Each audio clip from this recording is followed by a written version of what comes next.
Okay, Matthew Reddy, Chief Executive of the International RiverFoundation. Thank you so much for joining us on River Talk. Oh, it's a pleasure, Jane.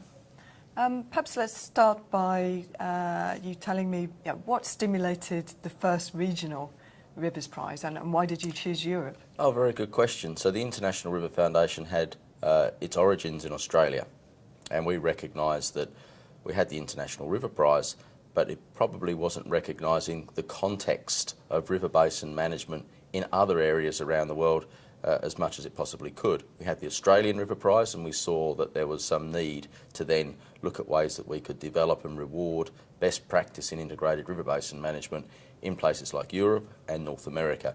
So now we have a European River Prize and we have a North American River Prize. And in the case of Europe, of course, initiatives such as the Water Framework Directive, transnational boundary river basin management, really do need their own degree of recognition, and that's why we decided to have the European River Prize. And of course they're linked to the international. Oh, they are, yeah. they are. So the judging criteria, even though they take into account the regional context, the winners from each of the regional river prizes, when I say regional, it's continental, the regional river prizes will then go through to the International River Prize. So we're hoping to build the prestige of the International River Prize as well. Very good. And what did you think about the response, the submissions from Europe? Well, we were very impressed because it was the inaugural European River Prize, and at the same time we're running the International River Prize. So it was up to the River Basin Organisation to go for the international or to go for the European.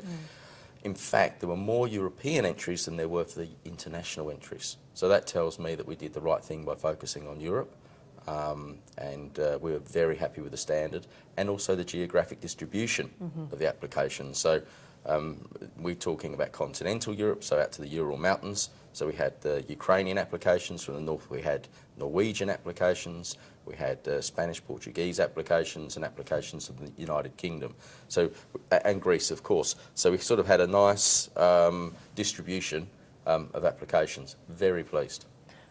Were there any surprises? I can't say that there were many surprises, to tell you the truth. We're quite familiar with the context of European river basin management from our international winners. So we have had the Danube as a winner, we've had the Mersey as a winner, we've had the Thames as a winner in the past, and and the Drôme, of course, the Drôme in France. So we have had European winners. So we were quite pleased that we got that level of support, and no surprises. We were just surprised that it went so well, and we're delighted for those finalists. Well, congratulations on a fantastic evening last night celebrating. Thank you to Wetlands International for being part of that as well.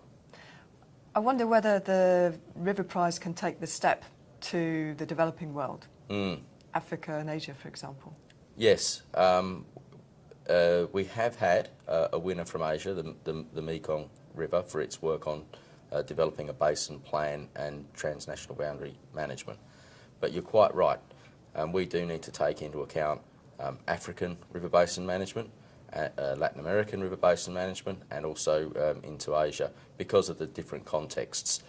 The availability of the science, financial resources, the ability to deliver on ground, the prioritisation of development versus conservation practices and so on. Yes, we probably do need now to focus on Africa. And I think by demonstrating that we can do it in other jurisdictions will then be the seed, I suppose, to doing that. Well, Wetlands International will be very happy to work with you in that direction. And let me just say that as part of the IRF strategy, even though we're the International River Foundation, we really talk about freshwater resources. So this is really lakes, wetlands, and lakes and wetlands have won the International River Prize, or at least been finalists in the past.